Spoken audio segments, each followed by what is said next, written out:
We have Gulliver. We are Gulliver. There we go. Hello, Michael Knight. We say good How are morning you? to each other. He's New York Vinnie. I'm Michael Knight, and you are the audience, such as you are, such as it is. It's Monday. The scores are in. It was a beautiful weekend, and that's why they play the games, Vinny. That's why they play them. I wouldn't have given you $5 for the 49ers chances. They just look like with their injuries, and then in the first 5 minutes, George Kittle goes down and is out for the rest of the season with an obvious Achilles. It's Yeah, it's a shame. it was a sad start to the game, and I'm just going, this can't get any worse.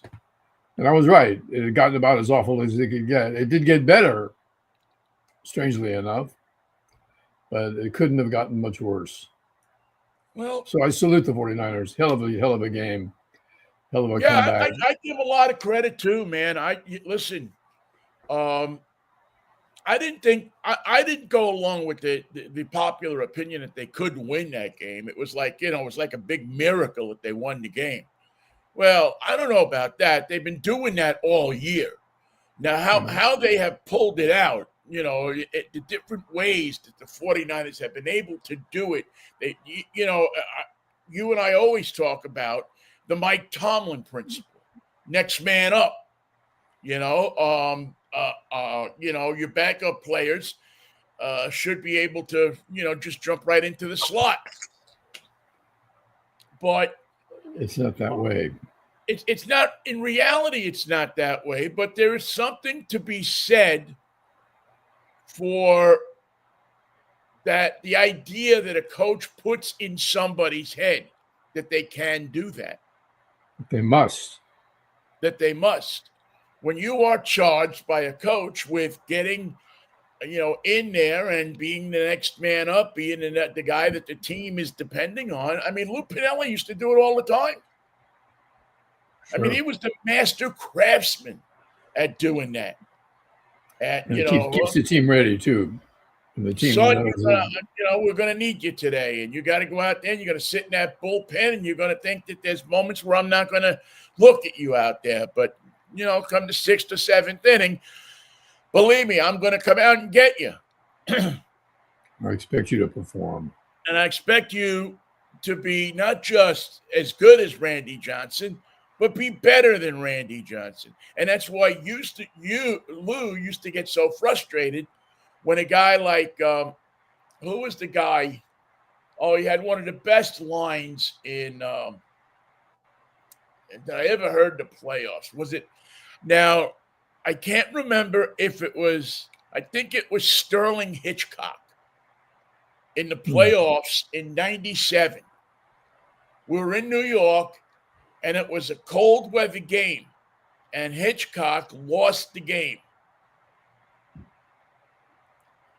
And they put Lou in a tight spot. And it put them in a tight spot. And a reporter said to him, well, I let me say this beforehand, because this happens to me sometimes, and I want to put the story out there, put it out there right.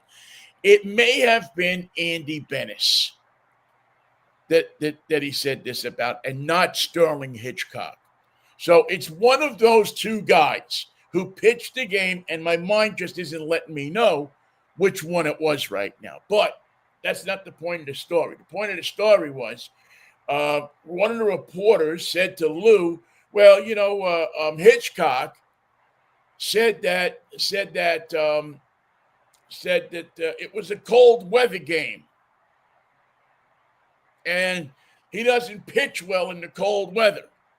And Lou looks up at the reporter and says to him across the desk, as Lou used to sit there, sitting kind of back with his cigarette down here, and the fucking guy is from Minnesota. If he doesn't know how to pitch in a cold weather game,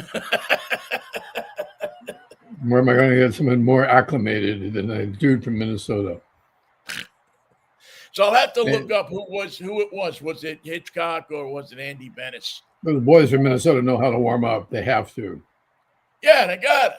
But that was the basic premise of Lou's thing is don't give me that bullshit excuse that you can't pitch in the cold weather, which he had said to some reporter in the post game, in the thing. And Lou didn't take it kindly because, Lou played in Yankee Stadium. He took it And, personally. probably ran into more than a few games where it was too cold to play, where he was blowing on his hands. Because as we all know, Lou is not used to cold weather games, having been brought up in Ybor City, Florida, or Ybor City, or whatever the hell you call it.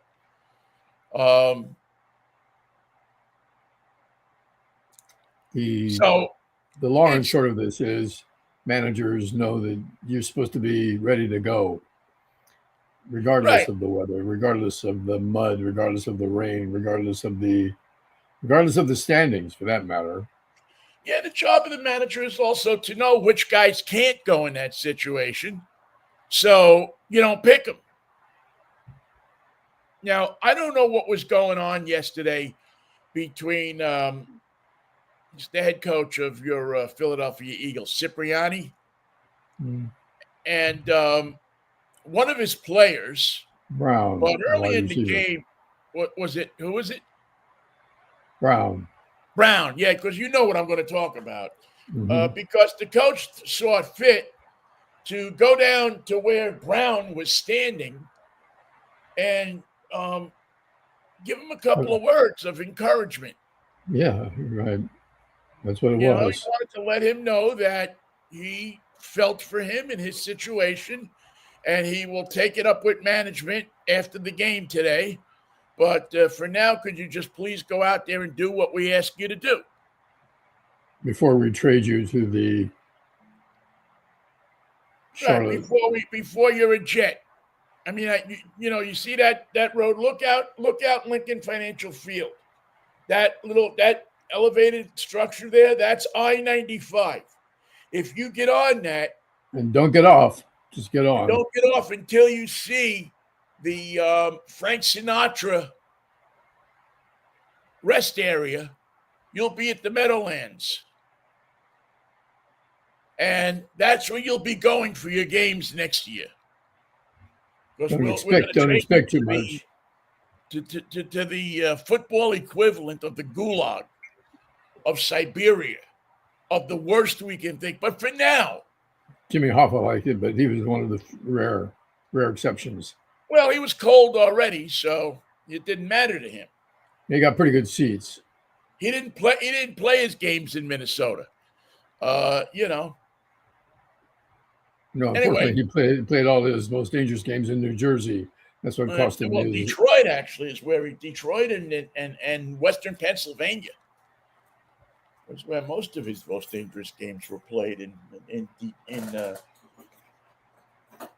with some of the boys there that didn't take kindly to some of the things that Hoffa tried to. I don't know if you can see this. You see the Pope in his Chicago Bear outfit. Love the Pope, man. It's just so cool having an American Pope. Yeah. Where did you find that? I want to put that on my, on Facebook. It's Tom Skilling on Facebook. That's precious, man. Although I think if you probably search Pope, you could probably find this image around and about. There he is in his bear outfit. I mean, did you ever think in 1,000 years that you would open up your, a magazine or a phone or some piece of communication and see the titular head of the Catholic Church, Chicago Bear Pope, dressed in not even in any sports memorabilia type of deal? Right. Although in Pittsburgh, I have seen vestments of Pittsburgh Steeler colors. They are readily available in Pittsburgh Steeler colors. So there's a serious connection between the church and the Pittsburgh Steeler fans, as was evidenced last week when the priest went romping through the blessing of the end zone. The end zone. which I fear that now will become a regular occurrence at what are there now? Eight or 10 teams left. It will probably be a regular occurrence at all of those teams, all of those stadiums. So it won't count for anything anymore. Get me a priest and keep him handy. Exactly. But in Pittsburgh, that happens. We talked about that. That's like a thing. That's a regular occurrence. Like here, they have the blessing of the fishermen when the fishing fleet goes out. And remember once at KKCY, it was a blessing time, and we had a priest come in. You could bring your pet to the station. Yeah. And we had it blessed. And I brought my dog, Lulu, Crazy Lulu, the black lab who took a poop in the hallway because she sensed that it was the right time to do it and the right place to do it. She knew what was going to happen at the city before I did, naturally. So she symbolically accepted her blessing because that was what she was there for, but left the poop because she saw something in the future that needed a commentary. In other words, she knew that the poop was going to hit the fan at some point in that station. Prepare the fan was her advice. So the weekend was sad in terms of Bob Weir, happy in terms of the 49ers. Bob Weir likes to sing the national anthem. He did many times with Tim, with members of the Grateful Dead or Huey Lewis or whoever was around. Pablo Cruz could have gotten in on it. Local bands would get together and do that difficult 3-part harmony.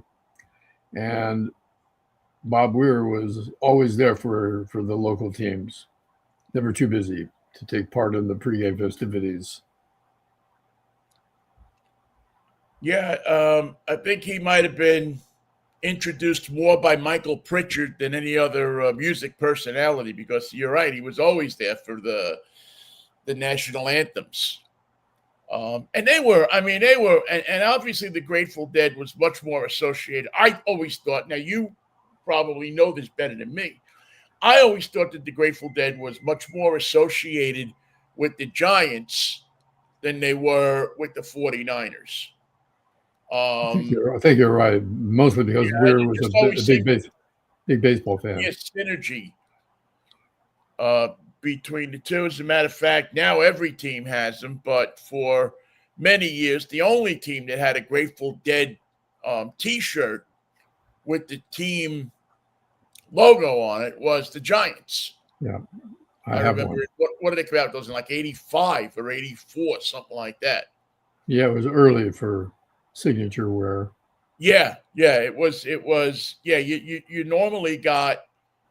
As a matter of fact, I'm sure you'll remember this. The only place that you could get one of those shirts was at the Giants team store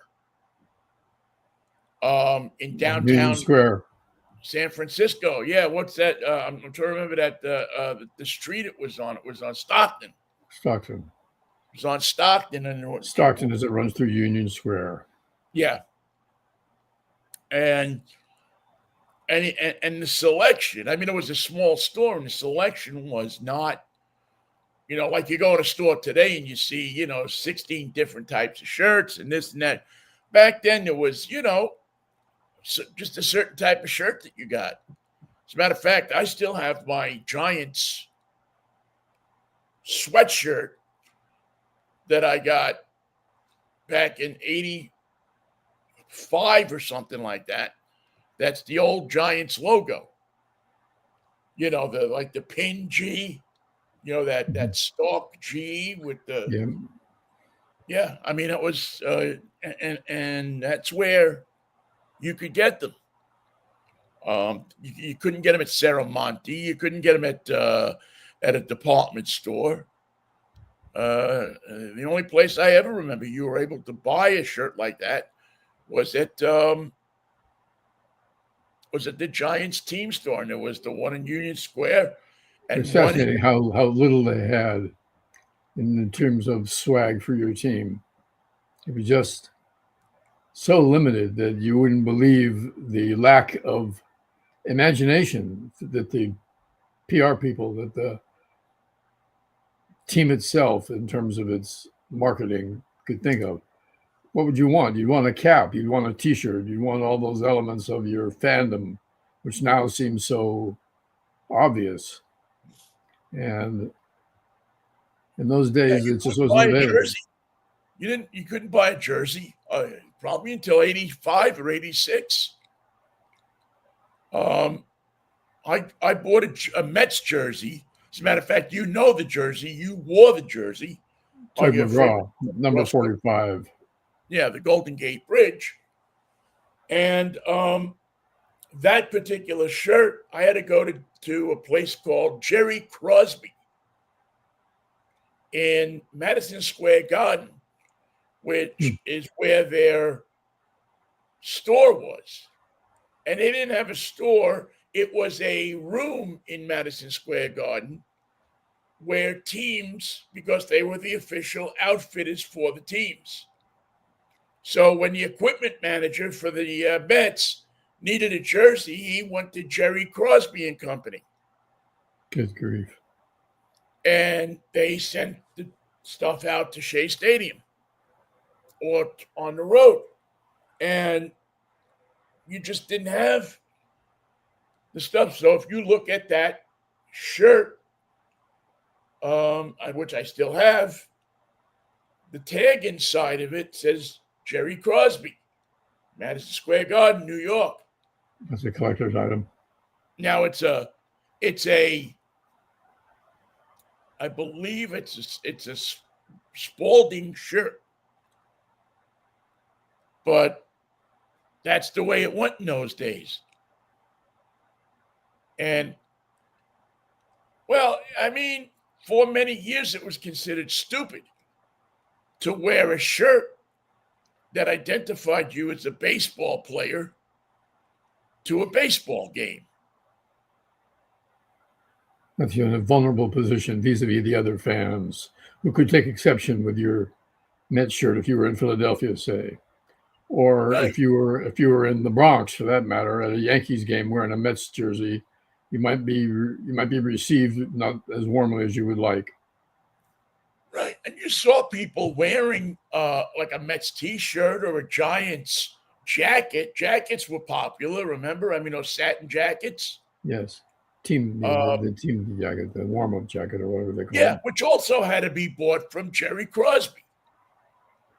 I still have my 1960. This one I bought in 70, sometime in the middle 70s. It has, again, the Jerry Crosby logo inside of it. On one side, the starter logo. On the other side, and you know, but that's what you got. You're actually buying a piece of team equipment. You weren't buying a replica. You're buying a piece of team equipment. I have a bag that I bought from Jerry Crosby. That was the bag that they give to players to put their gloves and their equipment in. You usually see them stacked up on a cart, and they don't have a logo on it. It just says New York Mets on it, like a piece of luggage. Anyway, I know I got off on a tangent there, but let's go back to Bob Weir. Uh, I mean, the association that we had, much more you than me, because you grew up a lot more around it than I did, of sports and the Grateful Dead, and Weir and just all of those guys that were in the Dead or around them, that lived in the hate, that humped their equipment, that showed up in New Year's Eve at the Fillmore with Bill Graham, coming out of the rafters at midnight. It was Bill Graham's birthday over the weekend.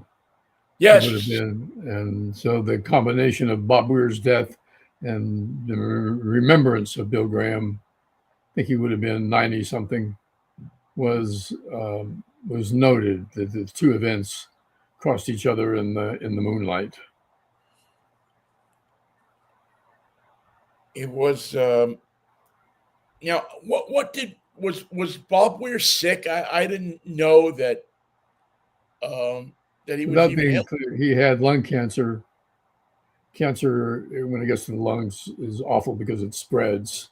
Yeah. And he had beaten the initial growth of the cancer, but was suffering from a lung problem that came as a result of the treatment or the ongoing fight against the cancer. So, without having the exact nature of his cause of death, I can't say, but he said it wasn't lung cancer, but a lung problem as a result of fighting the cancer. Yeah, that's you know, the sign of just the sign of that band is that, today, just the mention of two or three of the members that were associated with the Dead saying that they would show up at a venue to play, even if it wasn't the Dead, it was, people associated with the band, would pretty easily pack 40,000 people Yeah. into a venue. They were joked about, but revered. I didn't get their music all the time. I mean, I got it, but there were some Dead shows that I went to and said, time to go. Yeah. It was beyond music. Their direct appeal was musical, but other than music. Fascinating to hear Jerry Garcia just talk, just speak on any subject, just respond to questions, and try to explain the culture around the band, which they grew to accept, but it grew also increasingly difficult to explain. Why did people become Deadheads? Why did they follow this band? Why was this band so important to them? What was it about their music and the membership in the band and the musicians' personal lives and personal commitments so attractive to the thousands and thousands, tens of thousands of people who followed them religiously? And I And don't they have an answer. followed him I religiously. don't have an answer for that. I just, there's no logical reason why that happened. I mean, it always, I mean, we always think of, the scenes from any 60s hippie movie of the Volkswagen van, and people packed into the van going somewhere to see some band, either on an overnight trip or a month-long journey. And you could find those people pretty easily. Just find where the Dead were going to play, make a circle of 500 miles, and hang out in that circle for a while. And you'll have You'll meet company. You'll meet them. There was a Grateful Dead story in this Facebook today that is about the Dead, but is also about something else entirely. And that is in Leadsville, Colorado, marijuana dispensary caught on fire. And the whole this little town was covered in smoke that was the kind smoke, marijuana smoke. And I know that Bob Weir appreciated it, and the people of Leadville appreciated it, but it just reminds me that the Dead are always with you somehow, offering you a gift, a way around, a leg up. And in this case, Yeah. a town covered in marijuana smoke, the best that money could buy. It was a family. It was a community. it wasn't a group of fans. It was a community of people. The Dead, um, the Dead, they took care of their community. They brought along. I remember this now. Again, you'd probably be more versed in it than I did, but they fed many of their fans that would travel to different shows. They would have kitchens set up. They would have medical facilities. Who's the guy? I was trying to remember his name last night. The guy that used to run the Haight Ashbury Free Clinic. Was it Dr. Hip. Yeah, but his name was Serge, was it? Or Hypnosis. Yeah, I can't remember his name, but he had a but he and he was very well funded by the Grateful Dead. People got scads of free medical care and drug treatment from Yeah. And reviews on the acid, which ones to take, which ones not to take, right. and the reasons why. And it just always struck me, being a resident of the Haight for a long time. It just always struck me as what a great thing. It wasn't just that they were taking the money and running. Yeah, they were taking money and they were making money. No lie about that. They deserved it. They worked hard for it. But they, more than many other bands, they put back into it. They tried to make sure that the people that showed up for those shows had something to eat and had Safe place to sleep. a place to sleep and some kind of medical care. If you got hurt or if you overdosed or if something happened, that the band made that happen, not the record company. In fact, and speaking of record companies, the Grateful Dead was among the very first to manage all their own recordings, to record everything they ever did, issue it later, issue one cut, issue nothing, issue whatever they felt like. They would put together their best picks and do CD releases. They have a library of hundreds of concerts available for purchase at the unusually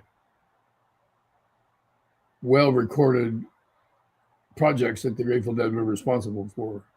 They had their own soundboard, their own recording, their own record company, essentially, and it was a busy one. They were constantly releasing new Well, they always had product. stuff. Always, some derivative of that band seemed to always be out on the road, even after members have died from that band. There were still, they probably recorded everything they ever did after a certain date. I think so. Much like Springsteen, where just everything goes down on tape. We'll worry about it later. We'll hire somebody to pick out what's good and what's bad. And that got Dave Marsh off the streets.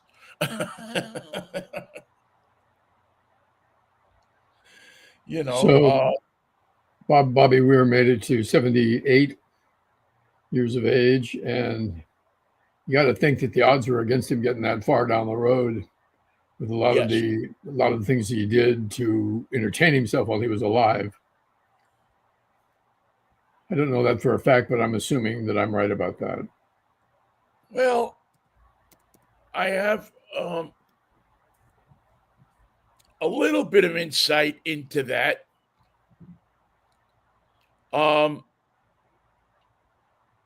Only because I lived around the corner from Mickey Hart for a couple of years. And and got to know him a little bit because of his wife, who was Mary Holloway from KFOG, who was an on-air personality at KFOG. And K Tim before that.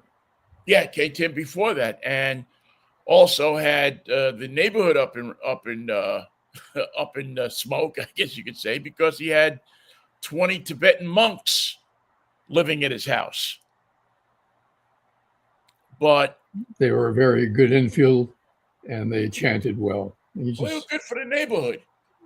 And so the back of my house abutted against their property. There was a hill, and I was on one side of the hill, and they were on the other side of that hill, and with a peak in the middle. So it wasn't impossible to, in the summer, hear stuff going on there. I got to know Mary pretty well through our mutual friend, Rosemary Grayshock, who was good friends with Mary Holloway. And, I always, I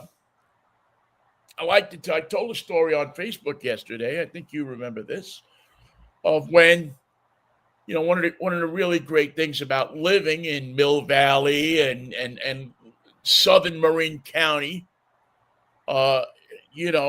was the fact that there were a lot of musicians that lived there. But there were also a lot of musicians who would go there and show up from different places. And if you went down to the town square in Mill Valley that used to be, where there's now a bookstore, that used to be a train station, you would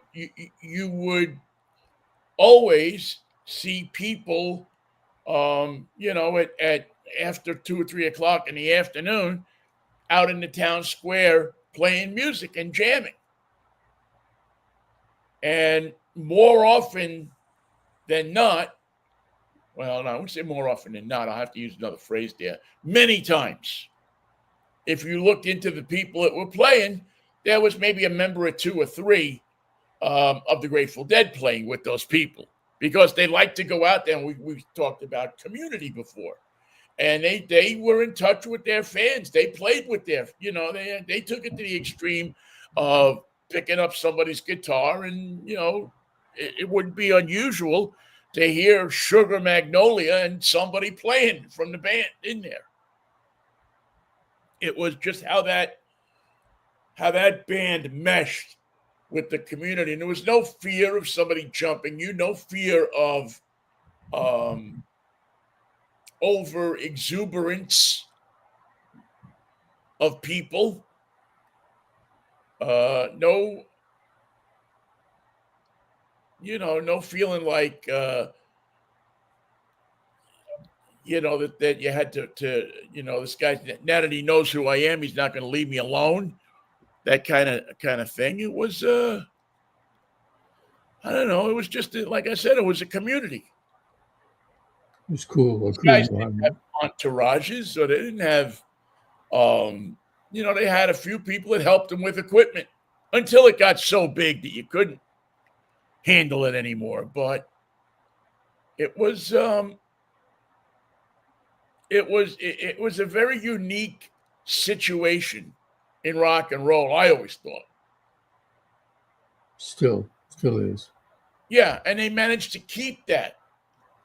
They managed to not lose that, right? I mean, my friend JD, goes to Dead shows. Has been going to Dead shows for years and knows them and has jammed with them and stuff like that. And, he knew. You knew not to drink the punch unless you were feeling frisky. Right.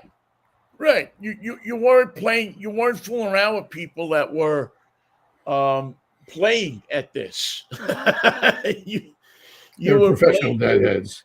Yeah, you were fooling around with people that were committed to it. It was a religion. It was surely an experience that you were going to have, and but yet they, I don't know. I mean, I don't. I'm just going by a lot of stuff that I had seen firsthand and knew and heard from people, and it just seemed to be,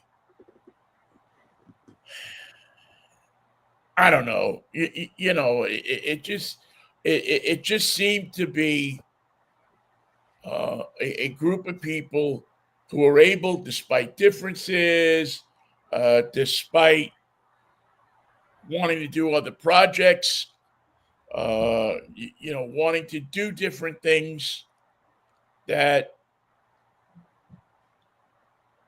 they always had the time and the inclination to be with each other first. There was a loyalty, there was a friendship there for most people. And I don't know about everybody. I don't know every move everybody made, but it seemed to be a tightly knit group of people who had a genuine affection for each other. That's true. Respect. You're safe. Yeah, yeah. They felt safe with each other. They felt safe with their fans. Um, and their fans, for the most part, didn't seem like they let them down. They gave him that respect, that You space had, you, to. had, you had an obligation to be cool with the situation. Yeah, It's your responsibility. it's like if you meet the Beatles, you don't ask them for an autograph. You ask somebody that works with the big. Hey, can you get me his? Can I? Is it okay if I ask him? Uh, you know, um, you just, there's a respect that you're expected to have. Um, and then selfies came along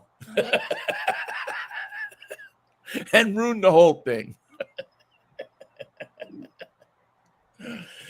Just made it impossible.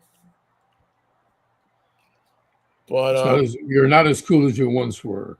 You're still on the cool side, but this business of the selfies has taken the dividing line between personality and fan and how you act in a social situation where you're meeting the band for the first time.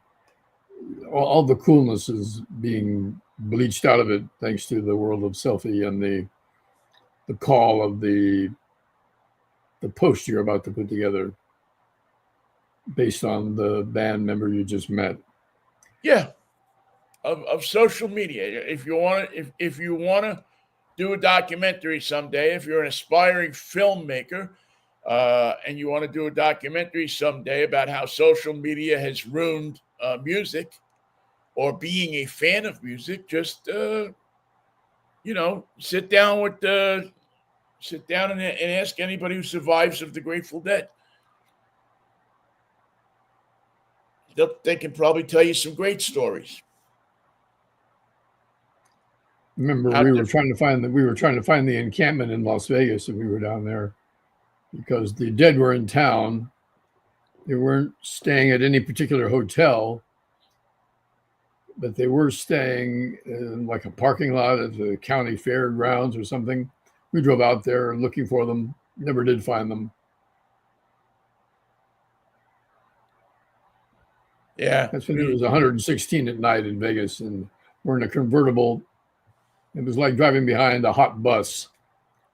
And there was no bus in front of you. It just felt like you were behind a hot bus. Were Are you aware that, which I always love this little tidbit? Are you aware that Bob Weir's full name is Robert Hall Weir? No. Yes. For those of you who are familiar with the Clothier, Robert Hall in New York, that'll ring a bell for you. Just a little oddity. High quality economy. All Robert Hall's stores open till 9 o'clock, except Sunday. Robert Hall. Robert Hall. Well, my picks in terms of football were pretty accurate. The one major mistake I made was I picked the 49ers to win in the first round. That was obviously wrong. And I picked the Oregon Ducks to continue their winning ways, and that was very wrong. They didn't have a prayer against Indiana.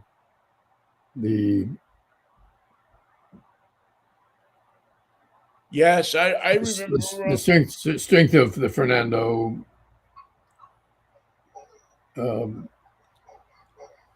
delivery, his presence on the field, his accuracy with his passing, his leadership on the field, really quite extraordinary.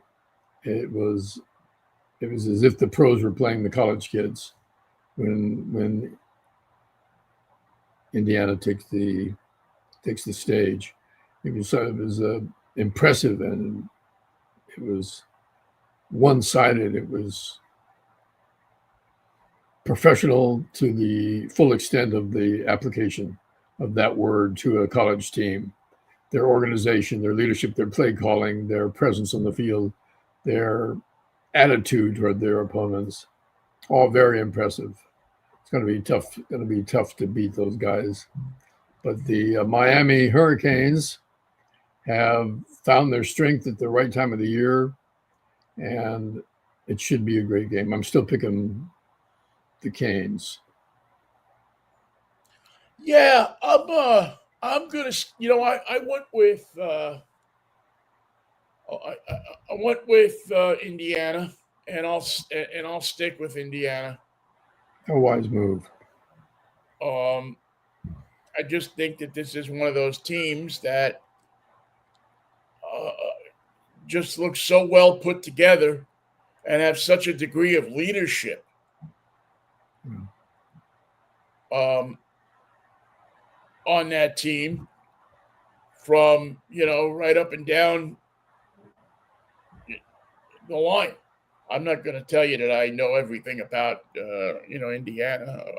I have a couple of friends who are absolute Indiana disciples. I wouldn't even call them fans. I would call them disciples of all sports Indiana. And I'm very happy for them this morning because they haven't tasted this type of victory in this arena.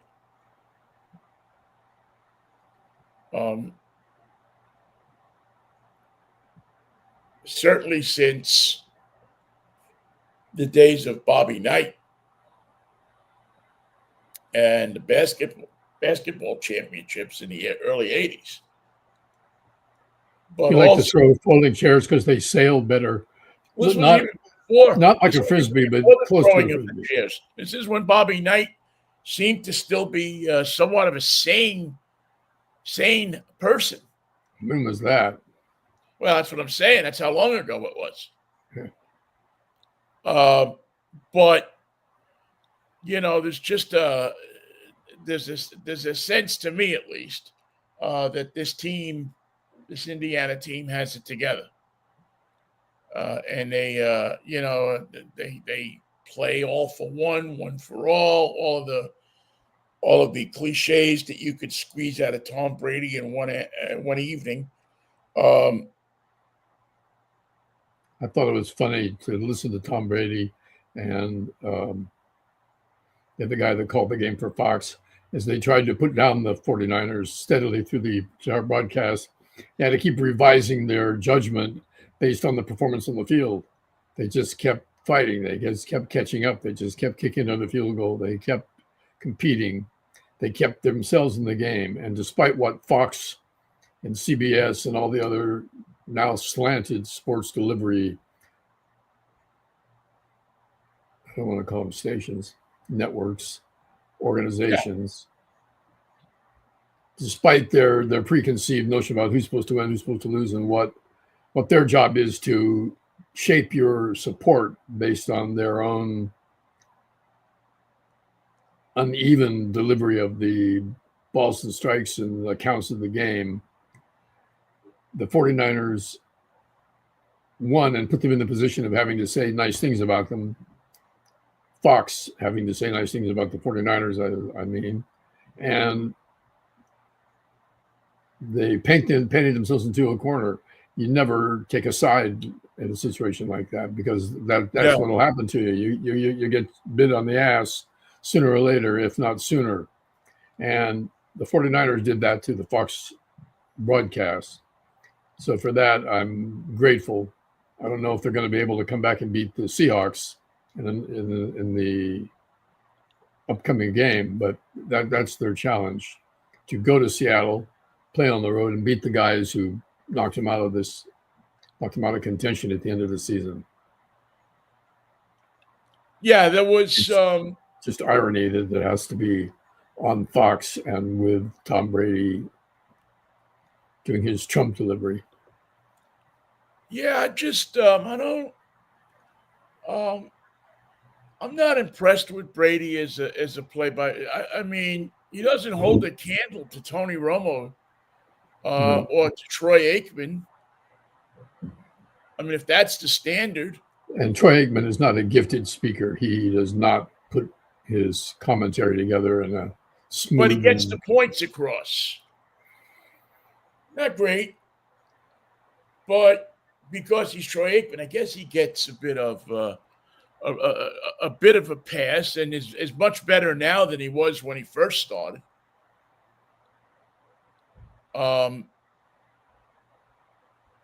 He'll say, we talked about it 10 times in every game.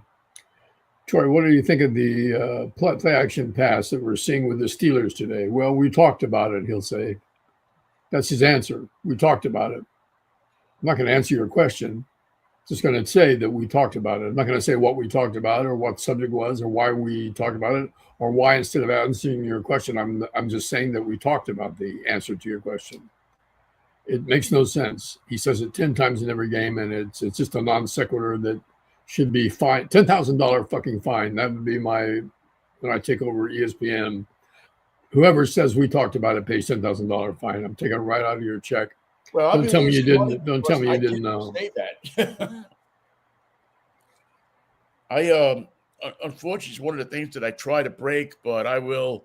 And it's funny because it's these executives, and I've had more than one program director, and you've sat in these meetings where you've been told, well, you don't take enough credit for saying that, or you don't take enough credit for doing that, or you don't take enough credit for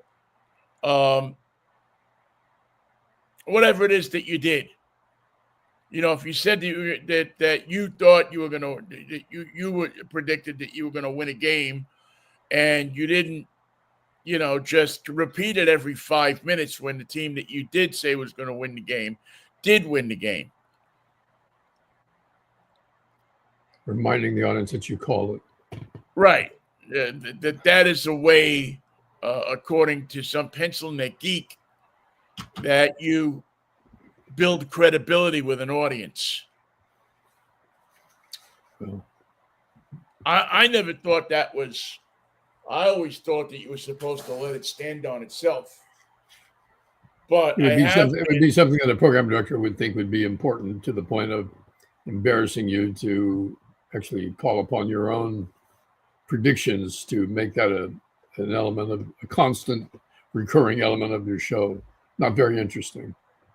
Right. I mean, I just don't think that it's very becoming of somebody to sit there and tell you time and time again that you predicted it right, or you said that was going to happen, or you this. I told you it was going to happen. I mean, I think that's it's the sign of a blowhard.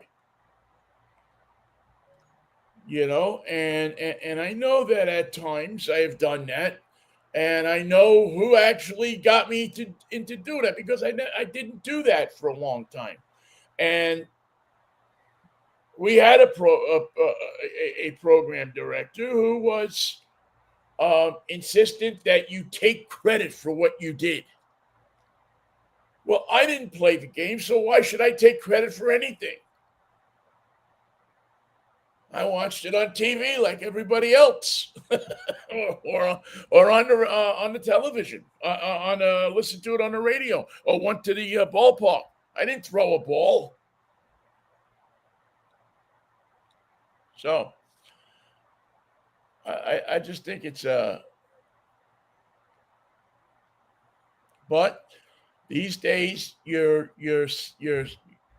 creating. You're not commentating on sports. You're making content,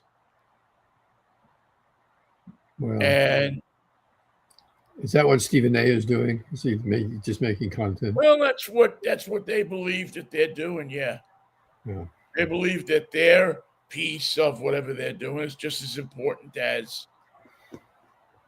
anything that any player on the field is doing.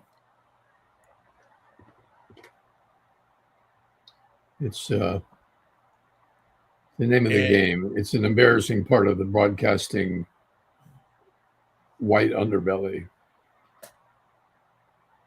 yeah, I just I mean, I like to sit there in the seats and talk to my friends about it, but I don't have to. Um, it doesn't make me feel any more of a fan or any more of an observer of the game or any more of anything that I was right about it, except in certain cases.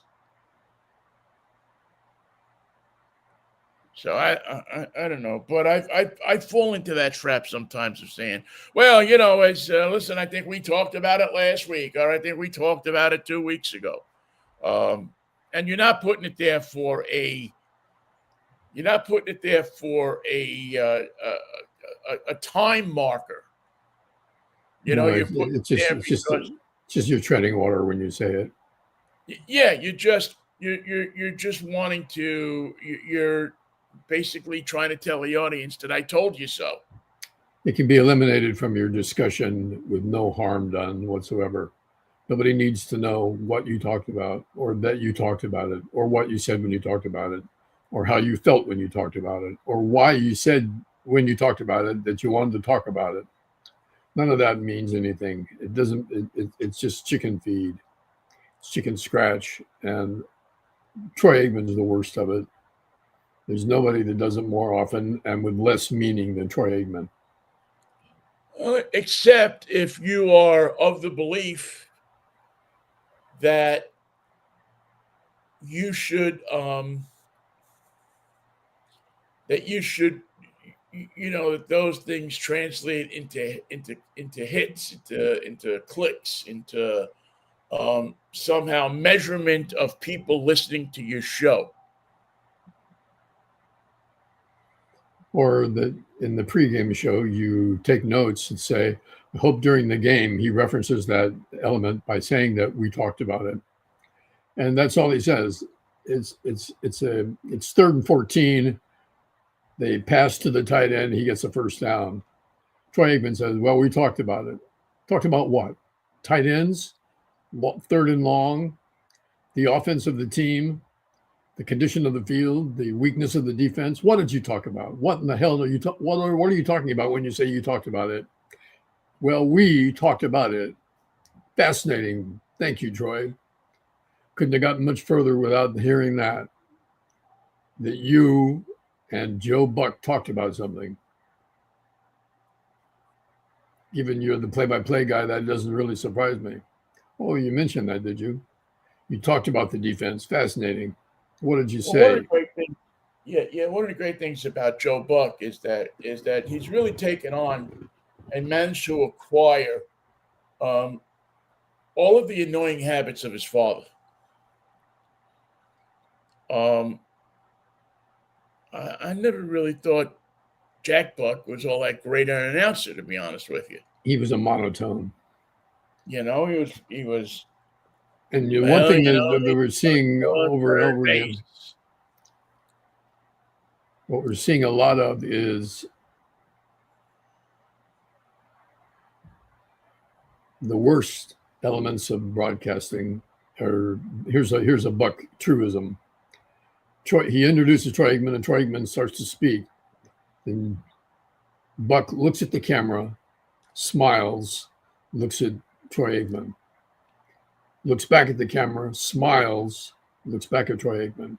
Now it's Monday Night Football tonight. It's the Texans and the Steelers. Watch what Joe Buck does when he introduces Troy Aikman. Hi, I'm Buck. This is the Hall of Famer, Troy Aikman.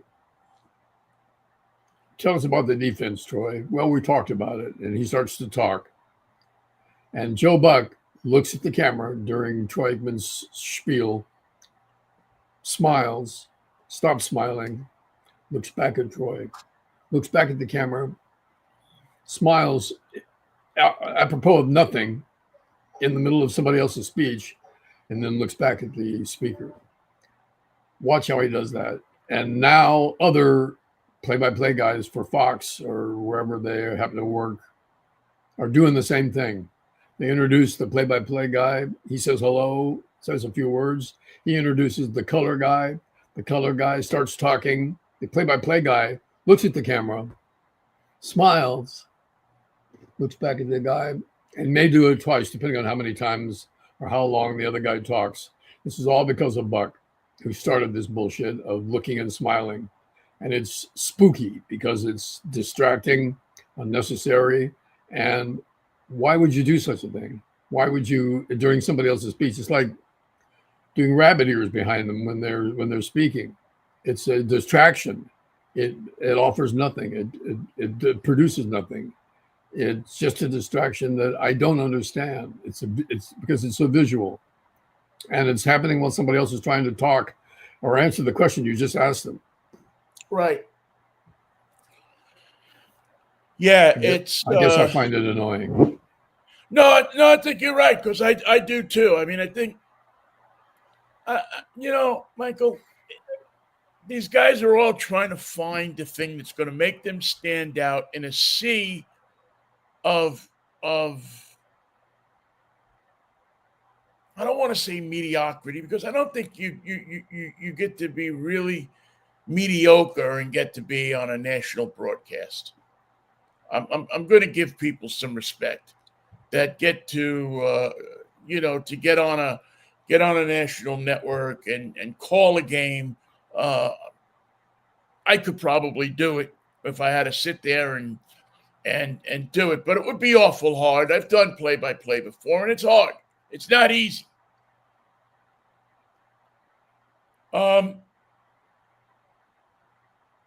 And especially to do it at a level where you can keep everything moving, flowing, be conversational, and be able to make it interesting. And don't forget we talked about it then. Right. And not, I mean, I don't know that I ever heard Ralph Kiner, Lindsey Nelson, or Bob Murphy say something like, well, in the fifth inning, Lindsey, I told you about this young kid, Cranepool, who might get a hit in the fifth inning. You just never heard that. Or you never heard, a Red Barber lean into the microphone and say, well, if you remember, I told you in the seventh inning that in the fourth inning, Babe Ruth was going to get a hit. We talked about it. We talked about it. And trying to put the game to a place where they're predicting everything that happens. It's the same thing that news anchors do, or reporters in the field do, or talking heads in the panel do. They preface all their comments by saying, I mean. What the fuck do you mean? You've been saying it for days. You say it all day. You say it now, you'll say it in 5 minutes, and the person that takes your place is going to say it. What do you mean when you say, yeah, I mean, and then they answer the question? The answer is 12. Yeah, I mean 12. Yeah, I mean, and then you say what you're going to say. And this is somehow universal. Everybody from CBS and CNN and MS Now and all the others all do it. They say, yeah, I mean, and then they get to the meat of their answer. And I don't understand it. I don't know where it came from. I don't know how it got spread around. I don't know how it gets regurgitated every damn day. But there it is. You asked me what I think of the 49er game. I go, yeah, I mean, it was a great game, man. And we talked about it. We I talked picked about how great a game it was going to be. Yeah, I mean, we talked about it. And it's fascinating that this happens to every reporter on every station across the country. Yeah, I mean, and then you begin your answer.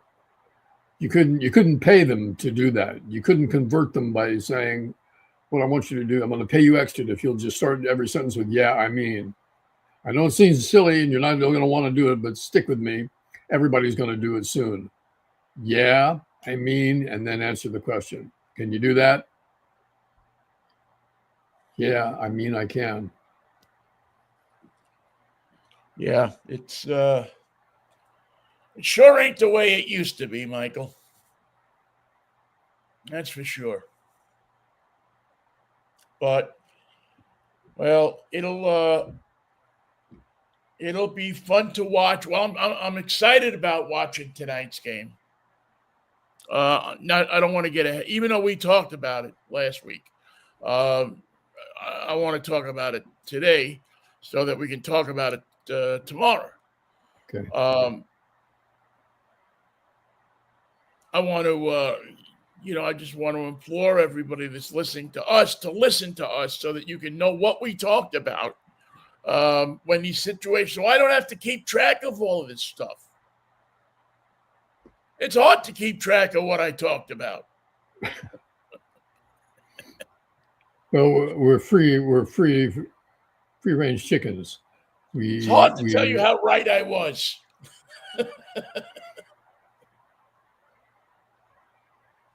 Help me keep track of how right I am, will you?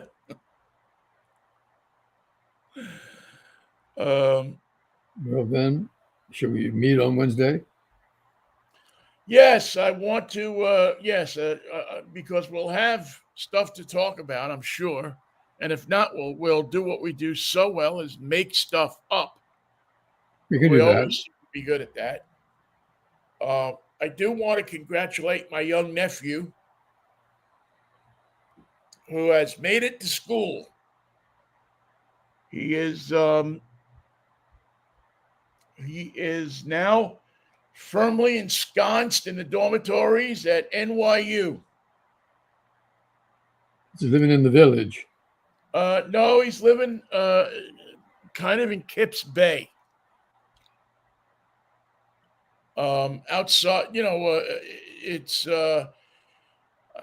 he's close to in the 20s and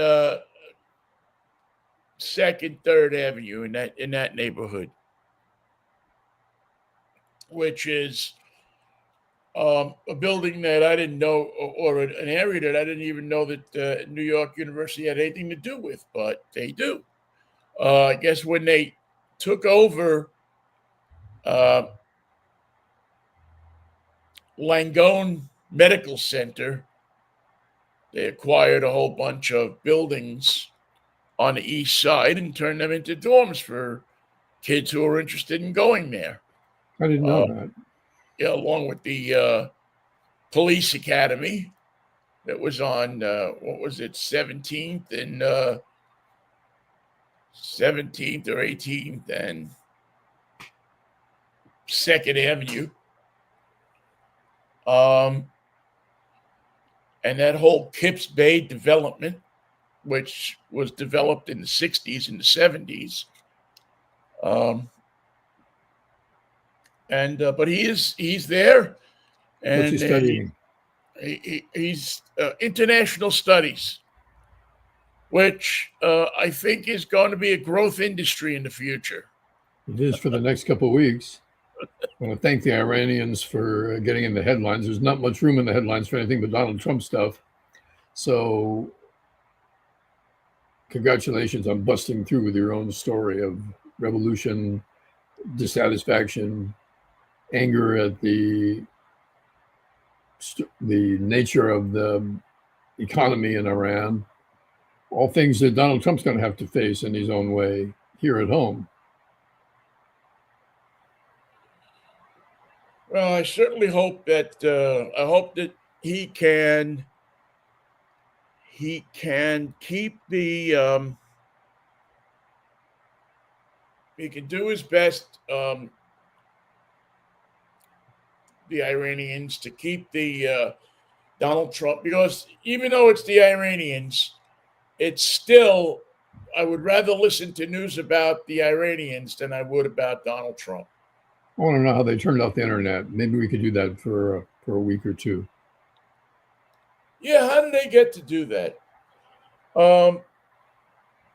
By the way, I don't know if you knew this. I had forgotten about it, but the NYU team has changed their team name. What were they? Were they not?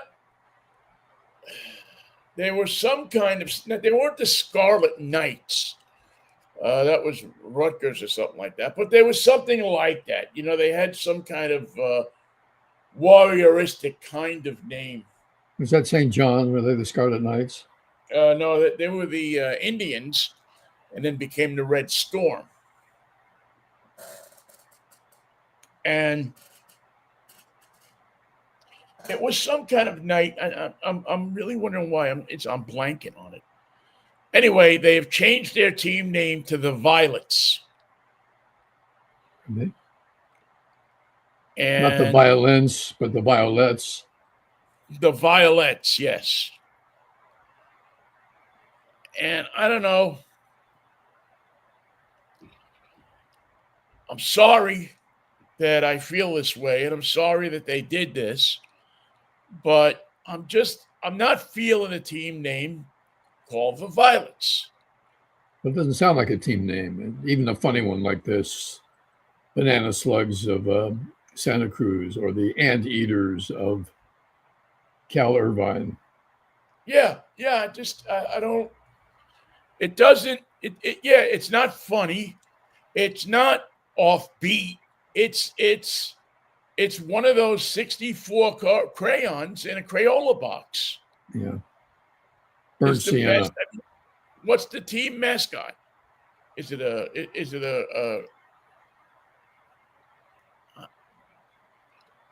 now there used to be a flower?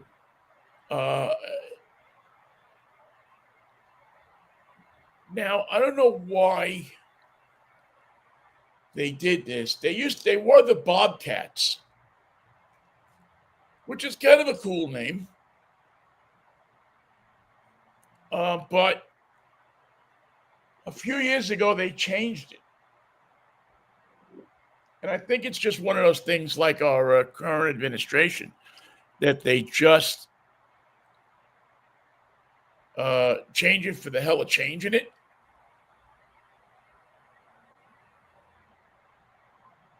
I don't know. It just doesn't. It doesn't grab me as anything. So, I don't see the humor or the. I guess I don't see the point to change your name to something that doesn't answer any questions. It only asks questions. Why did they do that? What were they hoping to achieve?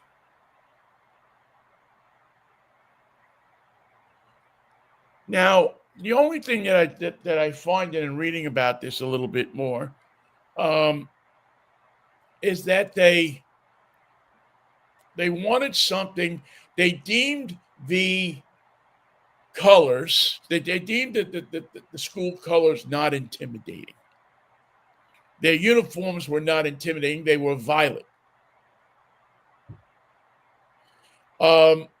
So they took, and in typical NYU fashion, because it's a school of many people that you really wouldn't want to go to a party with.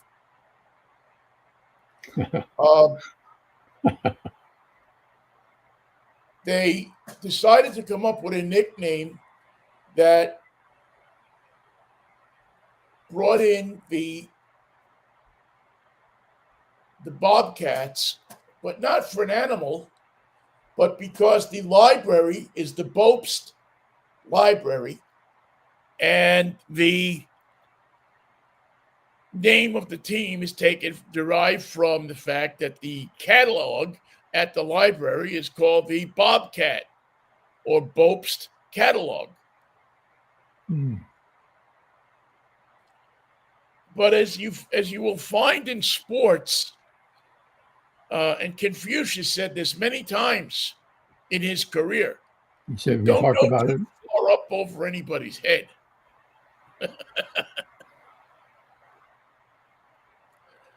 So I'm going to have to get a Bobcats T-shirt of some kind. And I'm I definitely, think so. and I love my nephew. I've tried to think that I've had a good influence in his life. That I've gotten him. He's a good athlete. He's a smart kid, smarter than most of the people I've ever met in my life. To be honest with you, definitely smarter than anybody I hung out with when I was his age. And but I don't know. I'm going to be searching the discount departments of the NY, the clearance page. They got to get rid of those T-shirts somehow. Yeah. Before they send them off to some Venezuela, because they're going to be looking for clothes down there. Yeah. Or they're going to be looking for something to filter the oil through. So be on the lookout for that. But I'm going to work on that today. That's my one of my things to work on today. All right, I'm going to wait for the Greenland T-shirts to come out. The new Greenland T-shirts. Those are going to be collector's items. Now, are they going to have a separate uniform for the army in Greenland if we take over Greenland? Or will it be the same army uniform with a Greenland campaign ribbons or something? I know they're going to try and come up with something memorable, but I think it'll probably be a abject failure. You can't get too fancy with your dress if you're Trump. Blue suit, red tie. Anything beyond that is too much of a challenge for his choice-making process. If he had 20 colors and 20 suits, he'd never get dressed in the morning because there'd be no way for him to make up his mind. Blue suit, red tie. Yeah, he tends to buy those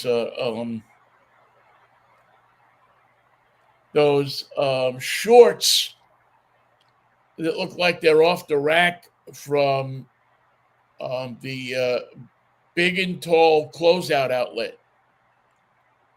You know the ones I'm talking about? They're usually white. They're usually see-through. They're everything you don't want your shorts to be. Right. If you're a big guy, especially if you're packing on a few extra pounds, and believe me, I know I have experience in this. I'm just not gonna pack my stuff on. Wear a pair of shorts that are just gonna look horrible. No Sansabelt. Sammy Sansabelt would wear them. I'm just going to get a pair of shorts that fit loose,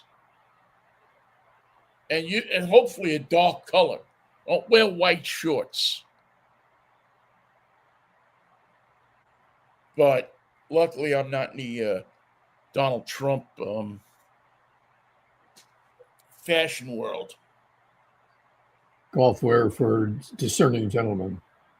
Well, I mean, it's just the guys in his orbit all dress the same. They dress horrifically, and the women dress like whores.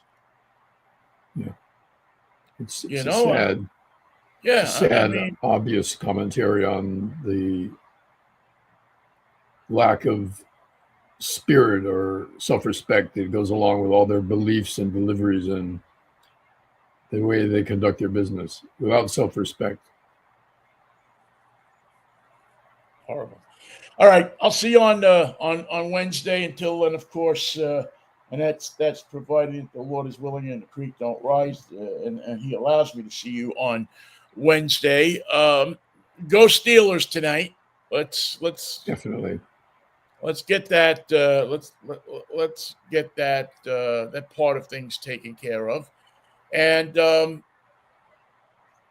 let's hope that that's an exciting game, and that the next man up is the next man up, and he can remain up for a little while. I'll see you then, Ben. We'll get together for a wacky Wednesday. Thank you. Peace, And love, and Manischewitz, pal. I'll drink to that. What a wine. All right, Mikey. I'll see you. Thank you all for listening to. We'll catch up with you on Wednesday morning at 10:10. Thanks so much for listening. Have fun watching the game tonight. Bye-bye. See you guys.